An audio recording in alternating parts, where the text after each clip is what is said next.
Thank you. We're calling the special retreat meeting of the City Council to discuss the Civic Center funding options and revenues, and we'll start off with a presentation from our staff. I've met with our audience and attendees. This is a learning opportunity for the council to understand the funding options that are available to a city municipality, even and with an enterprise operation such as the Civic Center, and some history on their operations and what we can expect so we can make a more informed decision as we proceed with the potential project being discussed in our community. To members of the audience, you are more than welcome. You are invited to attend and take notes, but you're not going to be participating in any discussion unless you're a member of the staff. You can come back on Legal and Finance or Public Works tomorrow if you have a question, or City Council, or you can contact any one of us. Are we clear on our rules of engagement? And this is meant to be a learning curve, learning opportunity for the council. So I will pass a sheet of paper down if you'll sign as attendee, and because I think I have to do some report to Charlene as this meeting occurred and who was here. Correct? Correct. And staff. With that, yes, are there any immediate questions from members of the council before we proceed? This is being streamed, yes. There are no minutes being taken, no. Because they're recording it. It's okay. We want our people to understand what's going on. It's wide open. Okay, Pauline, please. Thank you, Mr. Chair. I handed these out to you as well. Your copies are on the dais. The first question that seems to be coming to mind is, what is our capacity for bonding at this point? So I'm going to give you kind of an overall view of what we're required to meet. We've had the conversation many times, Brian and I, as well as in the Civic Center Financing Committee, about with the city debt limits, it's not based on your ability to repay the debt, but instead it is based on the assessed valuation of all the properties within your city limits. According to the information that was provided from the county offices, right now our assessed value is roughly about $4.3 billion in Rapid City proper. Of that, our constitutional debt limit allows a 5% general debt, and that would be without any elections. Anything outside, like our water bond, we charge a surcharge specifically to pay that debt. That does not get counted towards it. So if you look at our 5%, we're about $214 million that we can bond or have debt outstanding on the city's behalf. There are exceptions for utilities. That can be a 10% of the assessed value, but that has to be voted on to be in that 10%. And then there's also 8% for streets, railways, or electric. And I honestly have never worked with any of that debt, so I'm not 100% sure of where we're at on this. The numbers in front of you are actually as of 12/31 of 13. Some debt has actually been paid off since then, being in almost the 5th month of the year already. But down below, you'll see what's applicable to the 5% limitation. Our sales tax bonds, that actually went up between 2012 and 2013 because we did the sales tax bond for a utility support fund of about $22 million. So that one just recently went up. Gross receipts bonds, that's one that the Civic Center pays, and we actually just refinanced that one as well this year. Parking revenue bonds are just that. Airport revenue bonds, there's 2 different bond issues when we did the remodel and expansion out the airport. The certificate of participation, that'll be paid off in 2014 if it hasn't been already. Wastewater refunding, that was an SRF loan that we had originally borrowed for $14 million, and we're down to 8.7. Something that is always a bone of contention is our tax increment financing. We clearly state in all of our agreements that we are not responsible for any more than the increment received on those TID loans. However, our bond counsel, the legal folks, and the underwriter say we do have to count that towards our debt limit. So as of the end of 2013, we had $32 million in certified costs and remaining debt left on the outstanding TIDs. I have had a TID certify another phase since then. And then we have SRF loans for water and sewer, and then capital leases, and those are the fire trucks, there's some garbage trucks, some street sweepers, that type of thing. Capital leases also don't necessarily get counted towards your debt limit, depending on if there's a clause in there that has an annual appropriation requirement. So if the council doesn't appropriate the payment next year, they'll just come take the equipment and we're off the hook for the rest of the money. Not saying that I would recommend that. So we have about $99 million right now in debt, not including our water revenue bond, of which that $2 million for our leases is being deducted, leaving about $97 million that gets counted towards our constitutional debt limit. After all is said and done, that leaves about $117.4 million that we could bond in a traditional revenue bond for any projects at this point. With the numbers being floated around for improvements and also for additional infrastructure needs, I know we've talked in our committee about a couple of fire stations that need to be built. Obviously, we would have to figure out something different. If we're going to bond the whole thing, we would have to look at a financing package of some sort that wouldn't necessarily all count towards our debt limit. As a finance officer, I would never be comfortable telling you to go ahead and go bond for this $117 million that's still outstanding, because if emergencies arise, you still want to have some of that flexibility within that. The next page in the packet of stuff that I provided is actually the debt that will be paid off in the next 5 years. And in 2014, there's about $8.5 million that will be paid off, of which some of that already has been paid off in the government revenue bonds. We paid off our Vision Fund bonds that were still outstanding. But in those that 5-year period, you're looking at over $22 million of debt that will be paid off. That's not including any of the tax increment debt. That's another calculation altogether that is kept on a separate spreadsheet. But just for the city's debt specifically, that's over $22 million in 5 years. Again, that was a question that came up in the financing committee, just because we want to make sure that there is still capacity if in 5 years there's something else that needs to be done.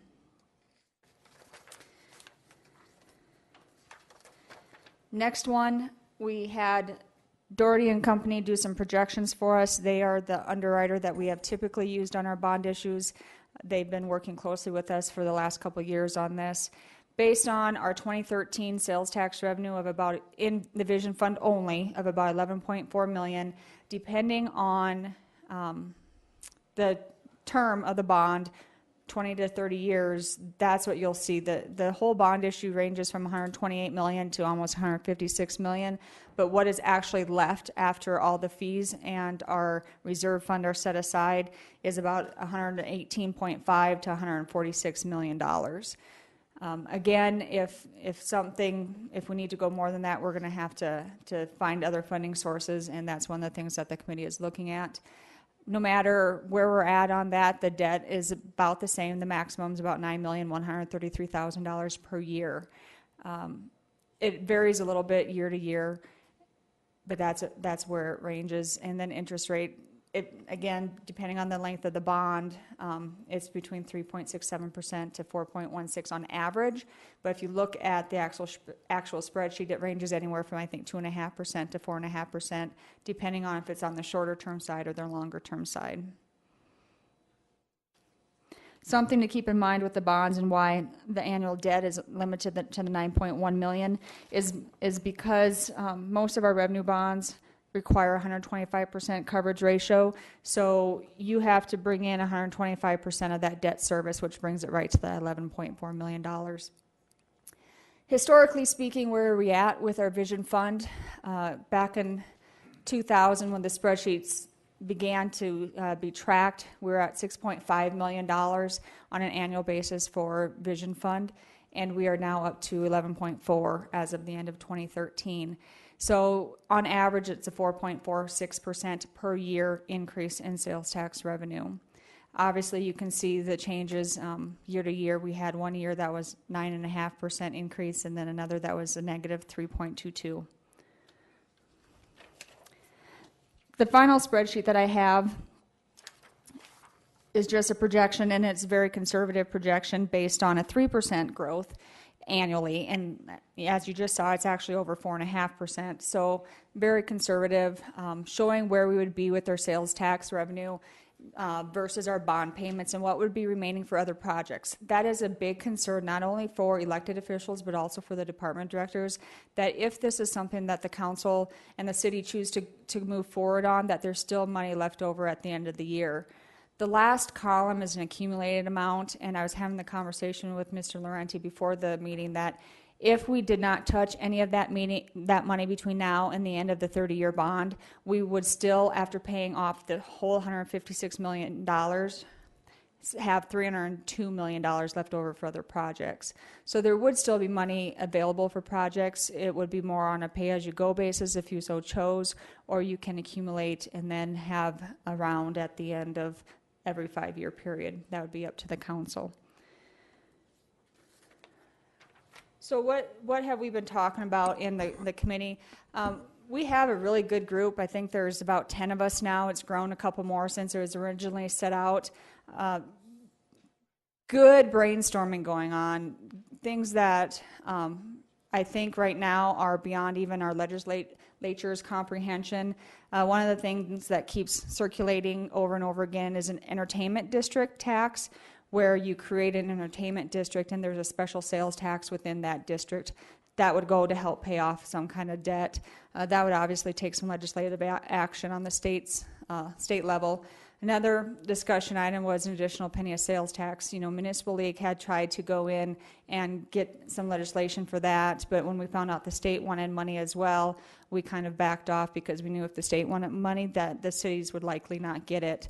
Even though our proposal would have been referable, it would have had a sunset provision, and it also would have had to be specified as to what the money was used for. We didn't think it was worth the fight at the time, and I'm not sure that the political climate is there right now yet where we could get an additional penny sales tax. Although that would be wonderful if we could. It could generate about $22 million a year if that's something that we could get passed at the state level. Obviously, we've talked about the Vision Fund money. We've talked about possibly looking at another bid district where the money is generated from perhaps bars, restaurants, and hotels would go towards paying off this project. There was conversations about looking at the operations of the Civic Center, and they're already paying some debt, so I'm not sure that that's a viable option at this time. But honestly, I'm excited for the next meeting because a couple of our new committee members were not able to be there at either. They weren't included on the first meeting because we hadn't added them yet. The second meeting, they had prior commitments. So this next meeting, I'm excited to see what they have for outside suggestions. One is Pete Kappa. He is a retired banker, and the other one is Tony Kleberg, and he's the CFO at Black Hills Power. So with some of the projects that they've worked on, we're hoping that we have additional wealth of knowledge in that. I'm not sure that I have anything else at this time. If you have any questions, feel free to ask, and I see Mr. Estes does. I don't know if you want them to use lights or what you want, Mr. Ray. We're going to use lights. Let's, yes, if you've got a quick burning question that we need to address financially, let's do it now. And then we'll move into the Civic Center and we'll compile all the questions together at the end also. But go ahead, Brad. Thank you, Mr. President. Pauline, just a quick question. As I look at your list of debt applicable to the limitation, and then you go to the second page, and as you said, in 2014, we have about $8.5 million worth of that debt getting paid off. The government revenue bonds of about $5.2 million. What line item in the front is that applicable to? Is that just sales tax bonds? That is the sales tax bonds, yes. Okay, all right, thanks. That was that simple, thanks. Excuse me, Pauline, one quick question. So to create another bid, do we have to, is that a legislative thing we have to do again? Do we have to go to the legislature, or can we do that internally? It would be an ordinance, locally. I apologize, I wasn't here for the last one, so. That's okay. Procedure. I've only Thank been you. through one, but thank we you. have two. Thank you.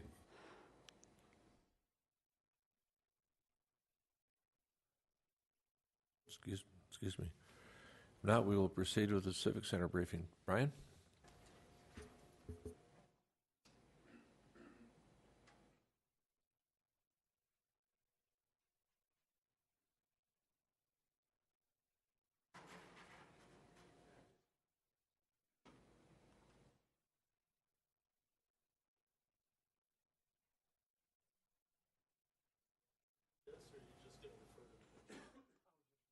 Thank you.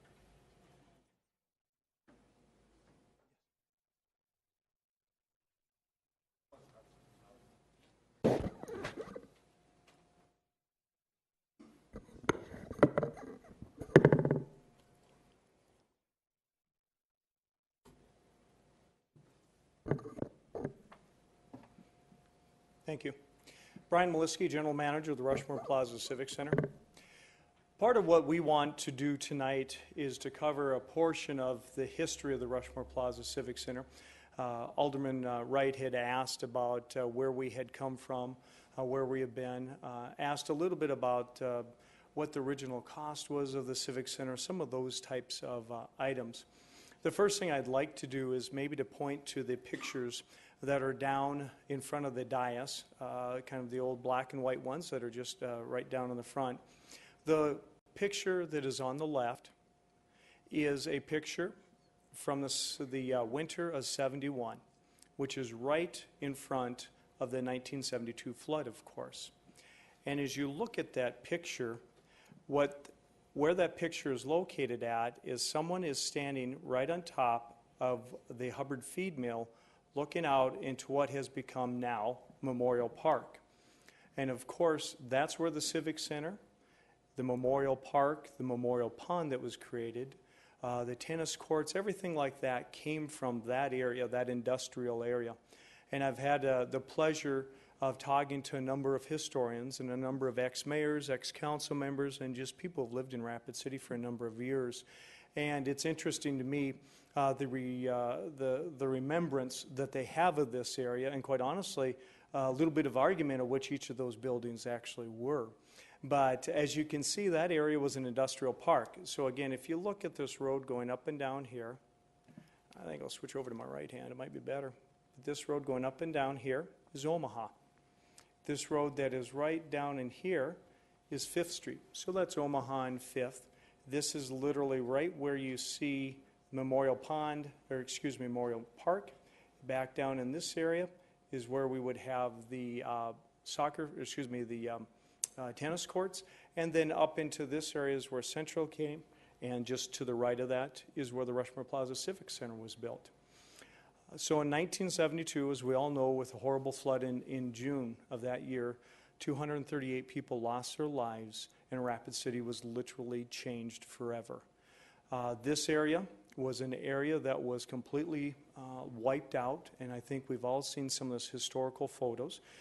We had both the pleasure and the pain of having the anniversary of the flood come through, the 40th anniversary of the flood go through just a couple years ago, and we've seen a lot of the pain, and we've seen a lot of the regrowth and the rebirth of Rapid City through many of the pictures and many of the people who spoke at the Civic Center because of that flood. One of the things to remember is there's 50 acres in that area. Those 50 acres was taken by the federal government and then given back to the city of Rapid City for urban renewal and for redevelopment. It was stated in there that there would not be the homes taken back and put in there. There would not be mobile homes put along the creek. That area was not to be used for what it had been used before the Civic Center came in. The other thing to remember about that area in there is that Memorial Pond was actually man-made. Memorial Pond was dug out and used as part of the backfill for the Rushmore Plaza Civic Center itself, and also for Central High School. The Rushmore Plaza Civic Center ended up being built and finished in '77. Central High School was built and finished in 1978. We'll look a little bit at the histories then of the Rushmore Plaza Civic Center. As we talk through here, the actual groundbreaking happened for the Rushmore Plaza Civic Center, as it says there, as the note says, May 3rd of 1975. This is some of the pictures from the original groundbreaking. in 75. And here you can see the graders coming through. You can see the crowd that was gathered along those roads. You can also see the leadership. You can see who and what and why the Rushmore Plaza Civic Center exists today. Don Barnett, of course, was an integral part of it. The Rushmore Plaza Civic Center arena was called the Arena, like our ice arena is called the Ice Arena, like our theater is called the Theater. We're not real creative on that, although the whole complex was named before opening the Rushmore Plaza Civic Center. Part of that is we were blessed to have George McGovern and Art LaCroix there. Now, by the time the Civic Center opened, Don Barnett had relinquished his mayorship, and Art LaCroix was now the mayor of Rapid City.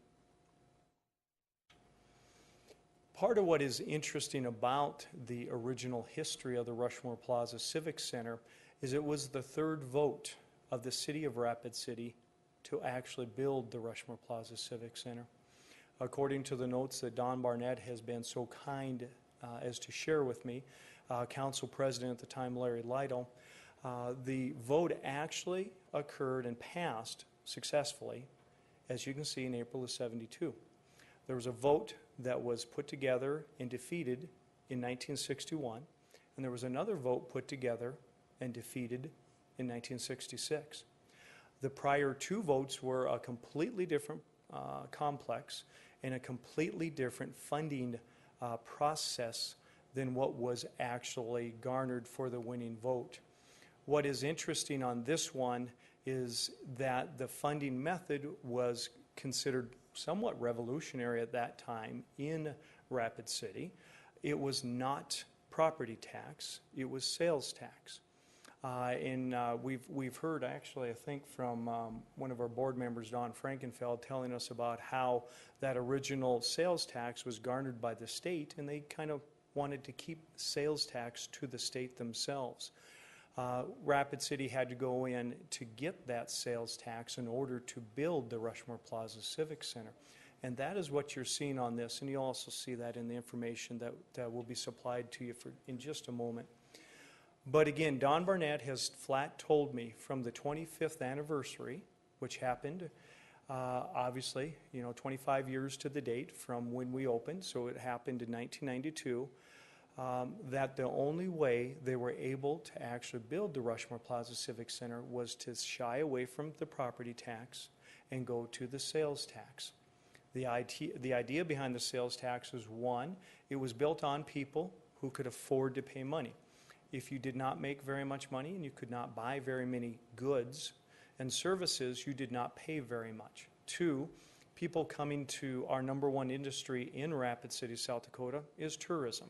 People coming in, whether they're coming for a restaurant, they're coming to one of our retail shops, whatever reason they're coming for, and they buy something, they pay sales tax. Again, they don't pay property tax, they pay sales tax.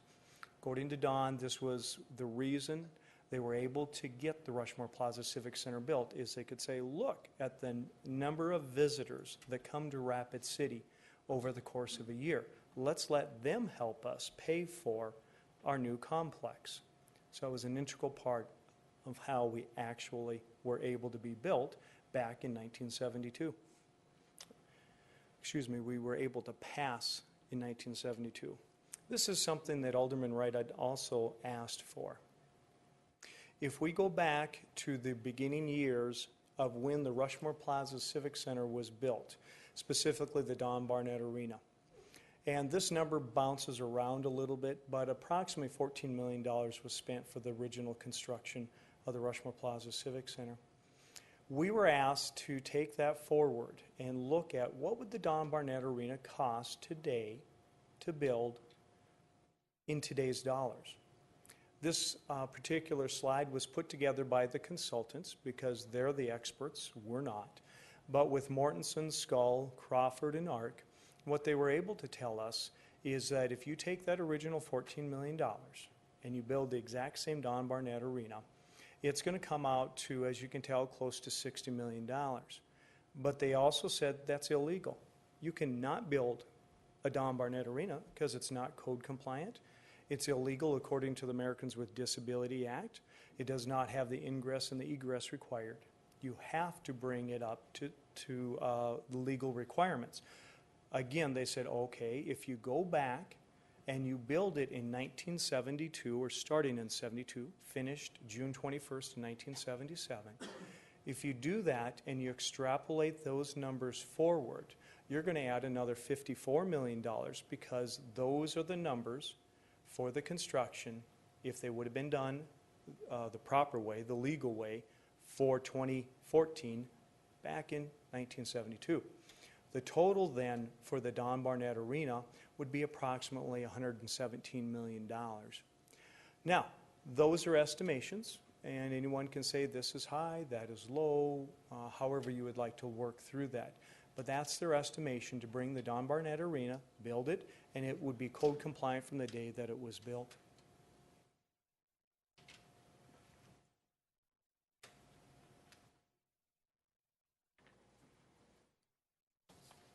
Good evening. Jane Kramer, Assistant General Manager of Events at the Civic Center.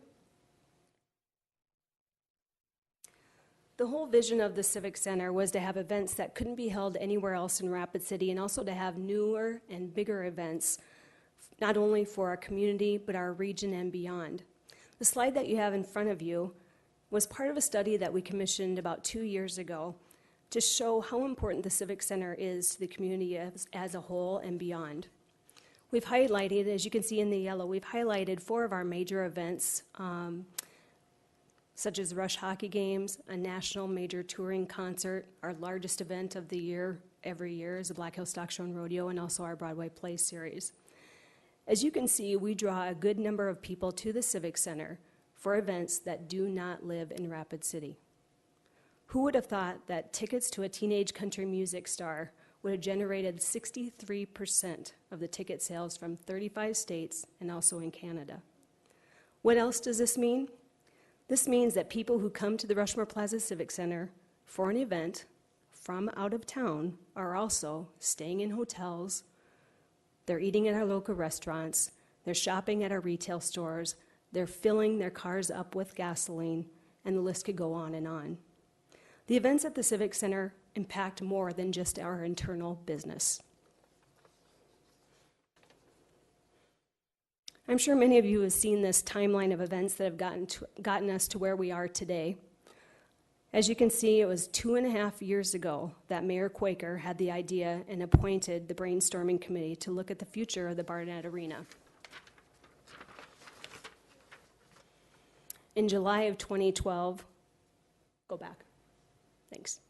In July of 2012, the City Council voted to move forward into finding out what an arena expansion would consist of, how it would look, how to finance it, and what it would cost. In November, the Civic Center Future Committee was formed, made up of community business leaders, political leaders, Civic Center board members, and staff. Due to questions raised by the Civic Center Future Committee, and also because of the ADA complaint that was filed in the summer of 2012, the CCFC recommended to our board of directors to commission an ADA study to look further into that, and also to do a building code, infrastructure, and life safety study on the current Barnett Arena. In September, you approved the funding of a cost analysis study on the expansion project. Last fall, the letting of the RFPs for the AE design team and construction manager began, and the RFPs were awarded in late December, and the design teams and construction teams started to meet. Last month, in March of this year, these groups held their first focus group meetings and also the first public forum. The second public forum was just held last Thursday, and as you can see, we do have 2 more public forums scheduled in the months of May and June. So far, these public forums have been very positive, and I encourage members of the council, if you have not been to one yet, to please attend.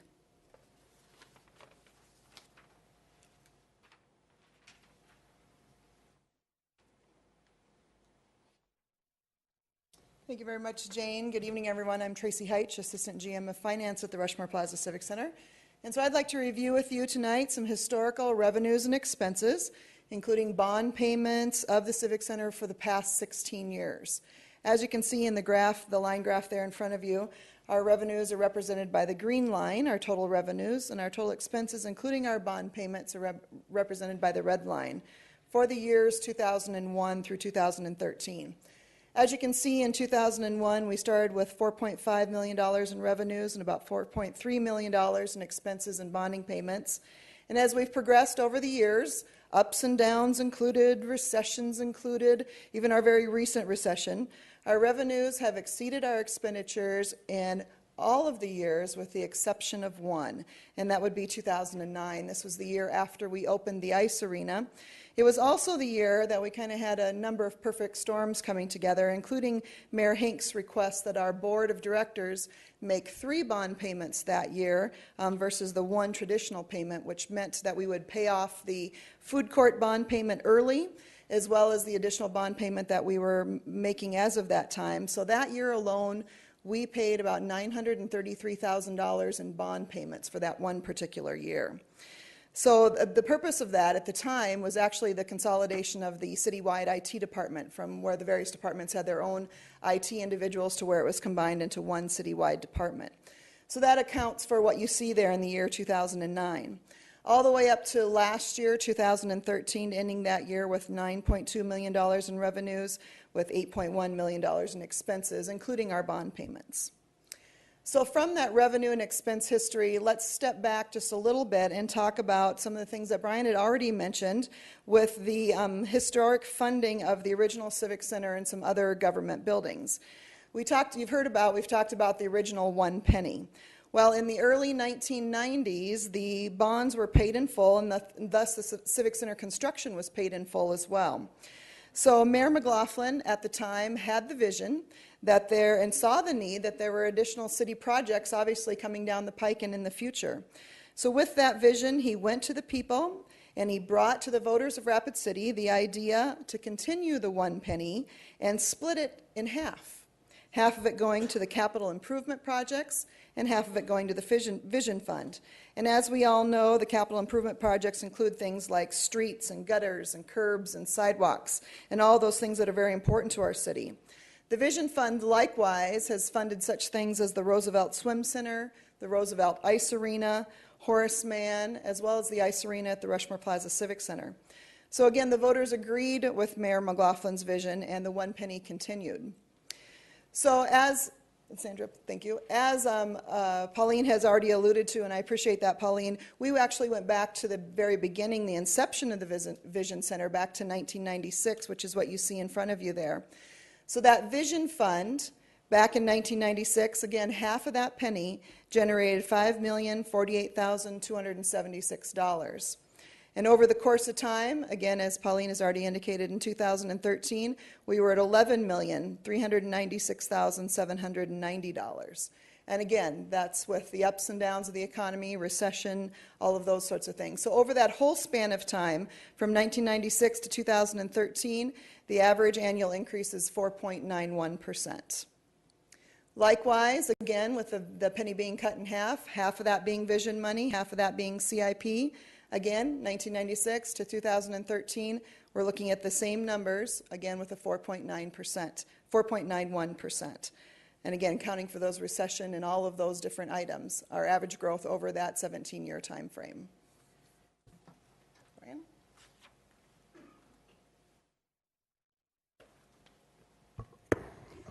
I'm going to have the pleasure of giving you some really big numbers now. These are numbers that we have talked about at the Finance Committee level. We've talked about at the board level. I've talked about several times with council members as they've questioned us. We've talked about with Ben Snow and Economic Development as we've talked with additional people about how to fund a possible new replacement for the Don Barnett Arena. Before I go there, I want to remind people, if we look at that second picture on the right, there's original Rushmore Plaza Civic Center. In that Rushmore Plaza Civic Center, you see the Don Barnett Arena, you see LaCroix Hall, and then, of course, you see the theater. Now, this picture is from the fall of '78, so we've got a brand new Central High School right across from us. But again, back in 1978, there's 2 parking lots that were missing on New York and 5th Street, so those do not exist. The hotel that was built does not exist. Rushmore Hall, that was started in 1984 and finished in 1986, does not exist. The food court addition and a 50% increase in the size of the Rushmore Hall does not exist. That happened again in 1996, 1997. And then in 2008, the addition and the opening of the ice arena. The Rushmore Plaza Civic Center was actually pointed out to me by, I believe, Mayor Ed McLaughlin in conversations is interesting because it's very similar to clockwork. Built in 77, major addition of Rushmore Hall in 1986 when it opened. Another 10 years go by and we have a 50% increase in Rushmore Hall. We have the food court and the commissary added on. You go another almost 10 years, 11 years to 2008 and you have the ice arena. That's why things, as he pointed out to me, are very timely in this look that the council is doing at the Civic Center. About once a decade, they look at the Civic Center and say, okay, what do we need to do? What needs to be changed? What needs to be improved? Going back then, that's the original Rushmore Plaza Civic Center, and that's from whence the $5 million. That's very similar to what we looked like back in the start of the $5 million. Now I'm going to show you some very big numbers. These are the numbers that are almost scary to look at. If we start in the year 2013 with that $11.4 million, and we're blessed in the Vision Fund, and we're blessed in the CIP fund to have that identical 4.91% increase over the next 25 years. Now you got to remember, there's going to be a year when it's 2% or 0%. There may be a year when it's 6%. But if you have that exact same increase over the next 25 years that you have had over the last 17 years, you're going to grow from $11.4 million to $37.7 million. That is solely for the Vision Fund, and that's a per year basis. The nice thing with what Mayor Ed McLaughlin and the voters of Rapid City were able to do back in the mid-90s was to say, look, the Civic Center's paid off. We have more things we want to accomplish in this community. We have the, as was pointed out by former Mayor Shaw, the non-sexy things like streets, like sewer, like gutters, like wastewater. I mean, those things that you have to have. This is what a city is. Then we have the other half of the penny that is somewhat of a reward for the community, for the citizens for paying their money. The first half of what you have to have is a CIP. The second half of what you would like to have, what you want for your community, what you want for the quality of your life, is the Vision Fund. So we've seen the Vision Fund start at 11.4 and end up in 25 years, if we have the same 4.91% increase, at $37.7 million per year per annum. The thing to remember is this is the CIP and the Vision Fund are identical monies. 1/2 of a penny goes to the CIP, 1/2 of a penny goes to the Vision Fund. One doesn't get it first and the other get it second. That's identical. So we're looking over 25 years. That's a huge increase. How big is that increase? If you accumulate the 25 years of funds, starting at 11.4 and going up to 37.7, that means over the next 25 years, there will be an accumulation. This is just the gross. You're going to spend this money. You're going to build projects. But if you add all those numbers up, you're going to have $563 million that is sitting in the Vision Fund that was to be spent by the city council of Rapid City for the projects as they promoted them. You also have $563 million sitting in the CIP fund that will be spent by the city of Rapid City for those projects they deemed worthy. Each of those funds over 25 years, if we have the same growth as we have had for the last 17, will each be $563 million. Here's a bigger number. What's that whole penny mean? That means Rapid City in the next 25 years, if we're blessed to have the same growth as we had for the last 17 years, with that one penny, is going to produce over $1 billion. That money is to be used by Rapid City, by the council, as they believe the citizens want them to use it. It's a lot of money. It's a lot of responsibility. That's a lot of projects. One of the things I'd like to point out, if we can, is on our website at the Rushmore Plaza Civic Center, we have an awful lot of information that can be garnered. And that information includes everything from some of these Vision Fund projections. If you want to see the Americans with Disability Act and why it's going to actually cost $38 million to fix, if you want to look at the $31 million worth of problems in the Don Barnett Arena that make it non-code compliant, if you want to see who the members of the CCFC committee were, if you want to see any of these reports, there's over a dozen reports that are on our site and been on our site since they were given to the board of directors of the Civic Center. All of those, you go to our site, as Sandra just did. At the very front, it says stay updated. You click on it, and you start clicking through it. Whatever report you want to see, you just simply add that report up, pull that report up, and you look at it. Why don't you pull up, like, Sandra, why don't you pull up the Vision Fund at 4.91%. This is, rather than being a bar graph, it's just numbers.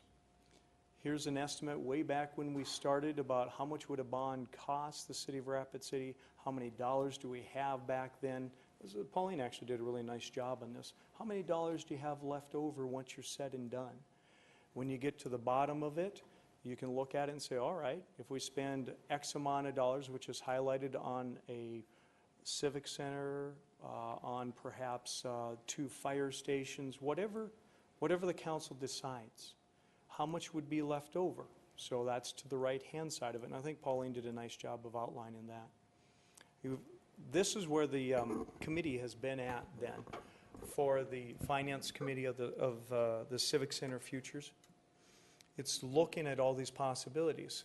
I think Pauline has done a wonderful job of saying to you, if you use the same method as you've used for the last few years to fund a project and simply go against your bonding capability, which is set by the state and is not based on what you can afford, but based on how many assets you have, you're pretty limited. And I think that's where the Finance Committee has really started to look at what are some of those other possibilities.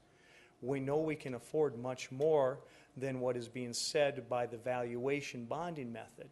How do we go there? How do we get there? And that's really what we're looking over right now. And I would agree with Pauline, this has been a very, very interesting conversation that's gone on these last 2 times, because we've talked about everything you can imagine. Very unfathomable things, that's a big word, I can't use it. Very big things, like property tax. We've talked about big things like sales tax. We've talked about things like a lease commitment. We have talked about different ways to bond. None of them are set in stone, and all of them are still being explored, and that's really where we're at now. All of those need to be explored. What we really wanted to do is say, okay, what do we know for finances? What do we know for revenues? What do we know for what we have coming in? What do we know about what we need? And I think the council needs to be congratulated on taking a tough step, really, and saying, all right, everybody talks about all these possibilities, but the truth is, how much is a new arena going to cost, if that's what we choose to do? And that's a process you're in the middle of, and we're hoping by the end of June, beginning of July, you're going to have that answer. That will allow you then to weigh that off against the other options and the other possibilities. With that, I'm finished, and I would be with Pauline in that if you have any questions, I'll certainly do my best to answer it, or Tracy or Jane would. Thank you, Brian, and to the staff, Pauline, Jane, Tracy, everybody, thank you. Sandra. Questions of the staff from council? Richie Nordstrom. Thank you, Mr. Chair. Jane, could you bring up your slide again? That I call it the yellow page that has the entertainment that you brought in from the outside. I was busy taking notes, and I apologize I couldn't go fast enough. Yes, that slide. And would you clarify for the public that what your title is down there, or what your responsibilities are for the Civic Center? My title is Assistant General Manager of Events, and my department books events, works with our clients on making their events a success. Thank you, Jane. If I may ask you one more question. These numbers are, all of the numbers on the right-hand side column that says non-Rapid City. Have we got a way of breaking just this sample that you've gotten down into dollar amounts that have brought in from just this sample from outside the city? Are you able to do that? And I don't have the dollar amount with us tonight, but Understand. that's something that we could probably get for you. Thank you. Thank you, Chair. I'll yield. Bill. Apparently you can key up, so have at it. So go ahead, Bill. Thank you. And forgive me, Jane, if you don't mind coming back up, on that same slide where it talks about percentages of people from outside the city, could you tell me how that's determined? We determine that at the box office, whether it's in person, purchasing tickets. We do collect all that information. We like to have address, all that information, email addresses, so we can send them more information. It's also done by credit card purchases over the internet. Okay. They fill out all that information online also. And forgive me, and I'm not trying to argue, I'm just trying to understand, but in the summertime, certainly we're in the summertime where we enjoy such a cross-section of America and the world, it's conceivable that we would have people from all over. And I don't really remember, like Taylor Swift, for instance. I don't remember what time She was of the year. actually in the summer. Okay. But also, a lot of our national touring events have huge fan clubs, and you would be amazed about the number of people that travel that follow these artists or stars. Okay, fascinating. I mean, for somebody who's not in your line of work to hear that and learn that, it is truly fascinating. It's not uncommon at all. And Brian, if you have something to add, and then I had a question for you as well, if you don't mind. Oh, good. One of the very first events that I worked on that really blew my mind as general manager was the Eagles concert in 2004. I had two separate groups of people come into our office to introduce themselves because they were excited. They were both from England, and they had actually flown over from England specifically and only to see the Eagles. And I'm thinking to myself, all right, I know they tour, in Europe from time to time. Their thought process was, rather than being in Wembley Stadium or one of those stadiums that's between 50 and 80,000 people, and they truly do have nosebleeds, contrary to what people here think, where row 30 is a nosebleed. Row 30 in our arena is still tier 1 high-priced ticketing somewhere else. But they were such big fans, and they belonged to the fan club for the Eagles. They actually, both these groups flew from England to Rapid City specifically for that. Now, that's an exception, right? That doesn't happen for every event. But as you can see with these, it's amazing how far people will come. Most of our events were busiest from mid-September to the middle, probably the first week of June, really. We're slower in the summer months because that's when everybody wants to be outside enjoying this wonderful, hopefully, weather we have coming up. But we're busy in the winter. So the majority of our events, like the Stock Show and Rodeo, and you see those drawing, that's coming from those areas. I can tell you very similar numbers are posted, whether it's a Blake Shelton, whether it's Carrie Underwood, Miranda Lampert, any of those types of events. People travel from a long ways to come here. We always have artists bring people from their homes, whether that's in Los Angeles, it might be in Nashville, maybe New York. Always. You will see some people that are in the middle of those front rows that you don't recognize. Well, the artist has brought their entourage with them. And if you don't mind, Brian, and I'm not sure how we can get there, but on the last slide in the beginning of your presentation, you were talking about replacement cost, if you will, to, what it would cost to build the Barnett Arena in today's dollars. Yeah, that one. And I don't know that you covered that the number at the bottom, the 4.75 million. Could you introduce that, please? You bet. Through one of the things that was asked by the consultants As I said, inside of the Barnett Arena, is there anything specific that had to be done within the Barnett Arena that we want to make sure that is included? Back in 2003, for instance, we had to add a rigging grid. The Don Barnett Arena was honestly never meant to hang anything from. And if you've been to one of our shows, you have all these cool lights being hung from the ceilings, you have sound being hung from ceilings. If you've been over to the ice arena, you will have seen several of our acts actually drive a pickup or have a pickup, we call it flying, hung from the ceiling that is actually appears to be moving around the arena above everyone's head. So it includes, those arena upgrades are notated down below and are shown as a separate line item so that they can be added into.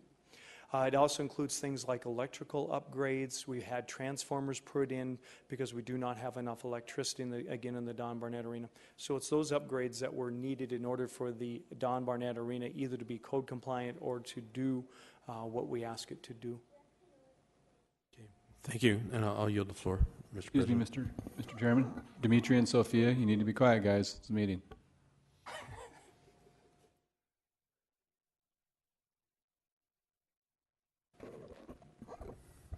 Not about what was just said, but Brian, if you can, and I know I've mentioned this to you before, and I did when you first got here tonight. I'm hoping that the study that we're going to be getting doesn't have, it's more open-ended to multiple locations rather than just the current location, the current footprint. Can we fit everything that that type of thing? The potential civic center might be that they are considering as part of the study some green field on the perimeter of the city, that type of thing, just based on the parking ability of the current footprint that we have over there, the floodplain and all of that. I'm hoping that at least it's going to be entertained that if we built this in a green field somewhere on the perimeter of the city, that's part of what we're looking at as well. So I just wanted to put that plug in there. You don't have to answer that question, but I just wanted to put that plug in there. Thank you. Thank you. Brad Estes, go ahead, Brad. Thank you, Mr. Chair. Brian, something I'd like to visit with you about, and I think we've talked about it once before, but of course we consider and we can figure out how we're going to pay for the capital expenditure of something like this. But I think what's important also to our constituents is is this going to have an impact on their property taxes? And right now, as the Civic Center sits, there is no, you get no money from our general fund. You guys create more revenue than you spend, other than that 1 year you had to do 3 bond payments. That is with a caveat that you get 75% of the bed and booze tax. Right. And I guess if we solve the problem, if we decide to build something new and we solve the problem how to finance it, probably a little difficult for you to know what your operational expenses would be with the new facility since you don't know exactly what you're going to get. But do you have a feel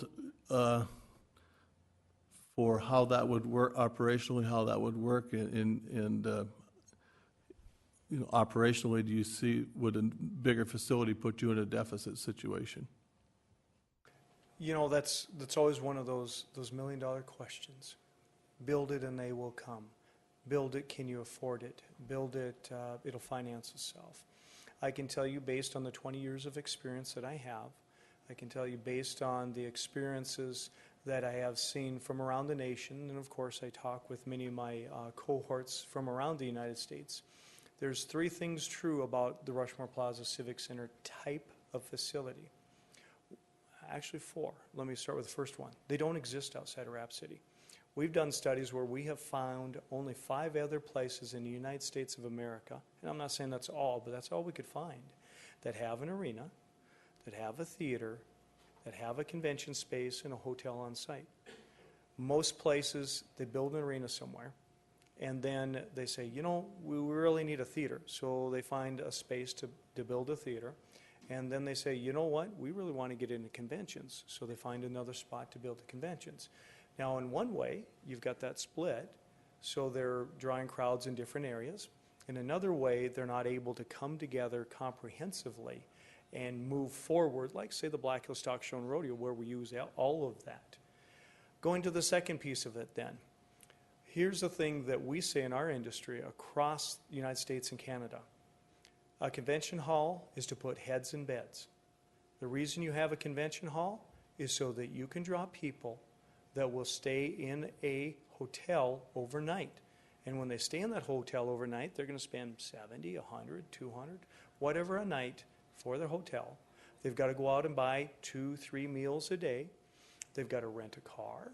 They're going to go do something for entertainment. Anyone who's been to a convention doesn't simply run back, or very few run back to their hotel room and just simply go to bed or sleep or study what they just learned. We want to go and rest a little bit, so we go entertain. Convention halls are for heads and beds. A theater is for quality of life. And I'm a big advocate of the theater, and including the new community theater that was just built. I got a lot of conversation about whether that's going to be competitive, is it going to hurt the Rushmore Plaza Civic Center, et cetera, et cetera. I'm a very big advocate for them. It helps provide the quality of life. I think it's wonderful for Rapid City to have that. So theaters are about the quality of life. Now, there's something pretty consistent between those two. We don't talk about money. The reason you don't talk about money, theaters don't make money. Theaters traditionally lose a fair amount of money. Convention sites don't make money. They are there for the hotel to make money, or hotels to make money. So those two are generally in the red, and they generally do not produce a positive cash flow.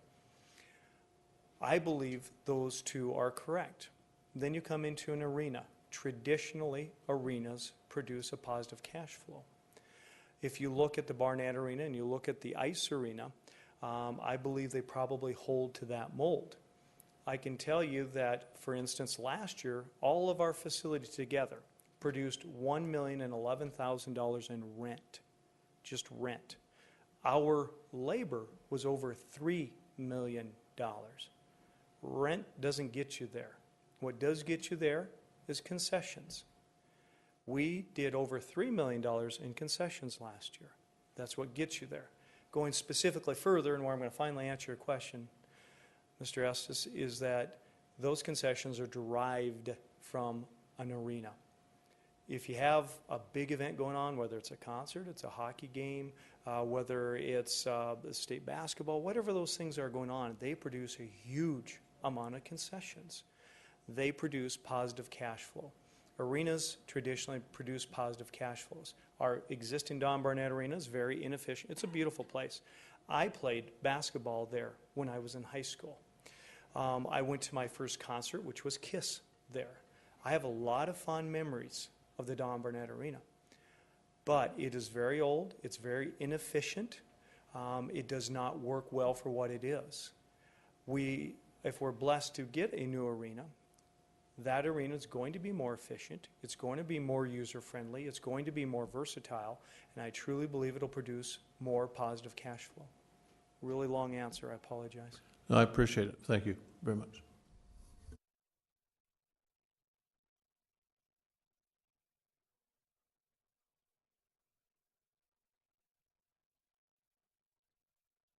I apologize.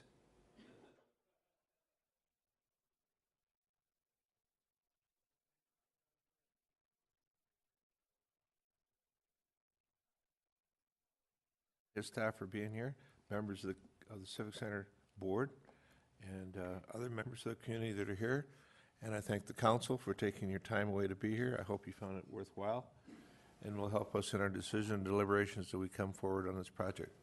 If there be no further questions, do I have a motion to adjourn? Those in favor say aye. Aye. We're just adjourned. Thank you. Thank you for being here. Oh, by the way, could we get those of you that would like hard copies of their briefing, would you like a copy of them? I think if you could produce 10 copies of your briefing and bring them, there we are. Thank you.